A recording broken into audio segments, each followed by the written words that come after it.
Vamos a compartir ahora otra de las entrevistas que grabamos en el marco del Tour Visión Pyme Neuquén, en este caso a Juan Carlos Lucas, es el director de la consultora Hacer Historia. Muy interesante la charla, entre ellos el tema del liderazgo fue uno de los desarrollados en la entrevista. Sebastián, cuando quieras. Juan Carlos, todos nos planteamos la necesidad de mejorar, tanto en el ámbito empresario, a nivel individual. ¿Cuáles son los obstáculos que se pueden interponer en un proceso de cambio? Bueno, para mí hay como tres planos, podría decir. Un plano muy fundamental que es lo que modula las emociones, ¿no? Básicamente nuestras interpretaciones, nuestro foco y nuestro cuerpo de alguna manera van influyendo en el establecimiento de cierta emoción dominante.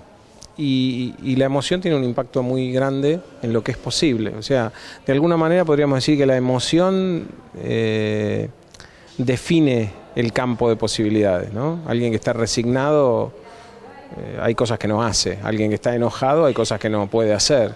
Entonces, ese es un plano, ¿no? El de las creencias, el foco, el cuerpo, y por ende las emociones. Otro plano es el de las conversaciones. Y ahí se pueden distinguir dos planos distintos a su vez. Hay conversaciones que son conversaciones para explorar posibilidades. Entonces, hay personas que tienen espacios conversacionales muy pequeños. Por eso yo en el evento hoy decía, es bueno participar de las grandes conversaciones que están creando el mundo, no quedarse en una conversación pequeñita. Y hay mucha gente que piensa que lo local es importante y entonces como si fuera una contraposición. Y la mejor forma de desarrollar lo local es participar de lo global, ¿no? Es como dos dimensiones de lo mismo, ¿no? Y participar de las conversaciones relevantes que están creando el mundo es súper importante, y ampliar el horizonte de posibilidades es súper importante. Y por otro lado, las conversaciones para la acción, las conversaciones en las cuales se produce la acción, ser competentes administrando promesas, haciendo pedidos, haciendo reclamos, es central para que los resultados lleguen. Vos planteabas en tu exposición como un obstáculo el de la filosofía de la víctima. ¿Por qué no me amplías el concepto? Claro, dentro de las cosas que modulan los estados anímicos está el foco. Y bueno, hay gente que tiene mucho foco en los problemas en lugar de las soluciones, o mucho foco en el temor que tiene en lugar de lo que quiere lograr. Pero un cambio de foco, el más dramático, el más relevante, es el del discurso de víctima y el discurso de protagonista, ¿no? Alguien que tiene un discurso de víctima es alguien que elige explicar su circunstancia poniendo el foco en lo que está fuera de su alcance, ¿no? En todo lo que no puede cambiar. Y entonces se siente impotente, pero te siente inocente también, ¿no? Entonces es una forma muy cara de pagar por sentirse inocente, ¿no? En cambio el protagonista se pregunta, ¿qué puedo hacer yo? Con lo cual se empieza a sentir ambicioso, poderoso, digno, y eso genera un motor para la acción y el aprendizaje. Ahora, ¿cómo se sale de ese estado mental basado en la victimización, en el escepticismo, en bajar los brazos? ¿Cuál es la estrategia? Es una cuestión de foco. Entonces, el punto es,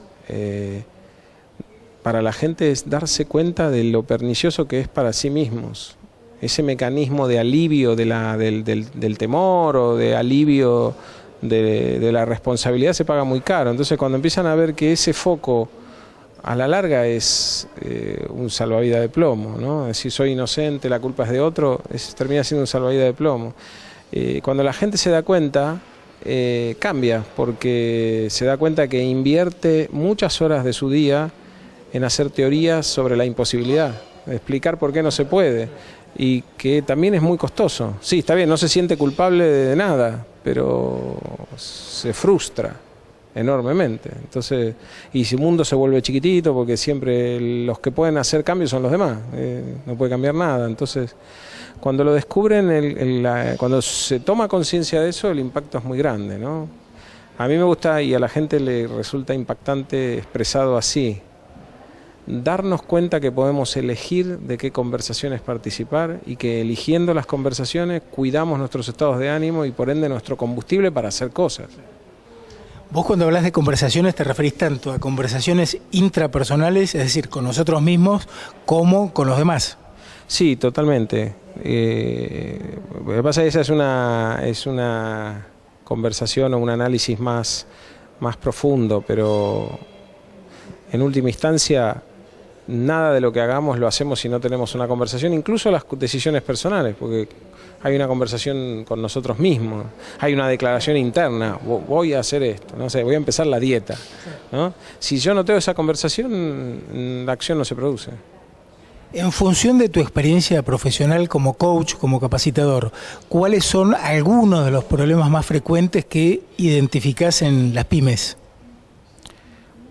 Bueno, un tema de las pymes que hoy surgió una conversación que me resultó interesante es el aislamiento, es el pensar solo en la empresa, el tener un espacio de conversaciones de apertura pequeño o chiquitito o pobre, ¿no?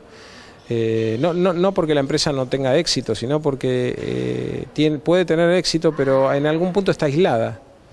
Por eso esto que se conversó hoy de tener redes, ampliar redes para pensarse y para ampliar posibilidades es muy importante. Ese es un tema que a veces aqueja a las pymes. Otro tema es que al ser empresas en las cuales hay una cultura de hombres orquesta, ¿no? Todos hacemos todo porque, bueno, en algún momento no había otra alternativa. A veces eso hace que cueste, digamos, en el proceso de crecimiento comenzar a cambiar el foco. Por ejemplo, qué sé yo siempre, a veces para decirlo en dos palabras, digo, el gerente general, que antes era el empleado, o sea, el miembro 2 o 3 de la compañía, era en un grupo pequeño y tenía que, no sé, lavar los motores con querosén. Ahora tiene 100 empleados, es el gerente general ocupado de la estrategia, pero sigue lavando los motores con querosén. Porque hay como una dificultad para cambiar el foco a medida que se produce el crecimiento, ¿no? Entonces, eso suele ser un tema, porque de golpe el líder que se acostumbró a una modalidad, a veces cuesta el tema del desarrollo de una segunda línea de líderes, darles independencia, autonomía y autoridad como líderes a una segunda línea, ¿no? Como si a veces la tentación de meterse y decidir es bastante grande, y eso dificulta el desarrollo de una segunda línea en la empresa, ¿no? De líderes. Es decir, la delegación es clave para potenciar el liderazgo. Sí, la delegación es clave y cuando el dueño de una pyme tiene que desarrollar una segunda línea de líderes, tiene que cuidar la identidad de esos líderes. Entonces, hay algunas cosas que son bastante frecuentes en las pymes y que son muy destructivas de la identidad de esa segunda línea. Por ejemplo, bypasearlos. ¿No? Yo tengo una persona en finanzas, no me gustó lo que decidió, entonces yo voy y le doy indicaciones distintas a su equipo porque digo, no, se equivocó. Es importante que eso sea una conversación entre ese líder del área de finanzas y yo en privado, donde le digo, mirá, quiero esto, quiero lo otro, pero no bypasearlo y restarle autoridad ante su gente, ¿no? Y eso a veces pasa por la propia dinámica o la cultura de la empresa pequeña que se sigue sosteniendo a pesar de que hay un cambio. Ahora hay una persona que es la autoridad en ese tema y la tengo que respetar si quiero que crezca. Si no, esos líderes intermedios no se desarrollan y se vuelven trabajadores a reglamento, ¿no? ¿Y por qué hay una escasez de líderes? ¿Por qué el liderazgo es una función que, al menos yo considero que no está presente en la medida de lo necesario? Yo creo, hoy yo lo mencioné en la charla, yo creo que hay un montón de creencias que nos ayudan un montón a no tener líderes. Por ejemplo, la idea de que el líder se nace, la idea de que la cultura no se puede cambiar, la idea de que hay que ser tocado por una varita mágica, o que es una cuestión de los genes. Para mí el liderazgo es una habilidad que se desarrolla. Y si uno quiere tocar la guitarra, tiene que practicar. No va a agarrar la guitarra y espontáneamente tocar. Es como si alguien agarra la guitarra y dijera, no me sale tocar, se ve que no nací para tocar la guitarra. No, por más que tengas talento, tenés que practicar. Y todavía no está muy fuerte en nuestra cultura que las habilidades de liderazgo, las habilidades de comunicación, las habilidades de aprendizaje, las habilidades de innovación, son habilidades, hay que entrenarlas, hay que practicar. Juan Carlos, gracias por tu tiempo, un gusto tenerte en la región. Bueno, muchas gracias, un placer para mí.